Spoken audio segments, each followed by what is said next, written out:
Alright, it's not doing it now, but what happened is it stopped, and no matter where I put it, it was a wet load in there that hadn't spun.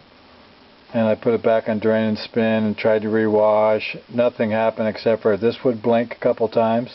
You could hear the sensor. This would blink a couple times and then it would stop and the light would go off so you could open the lid. Moved all the stuff around, emptied it, nothing worked. Guy said push this in for 3 seconds, hold it, let it out for 3, put it back in for 3 to put it in diagnostic mode. And when I did that, it just started working. So I was doing this button, he said any button, but this is the one I did. Temp, held it in for 3 seconds, let it out for 3 seconds, held it in for 3 seconds, started right back up, and now it's working.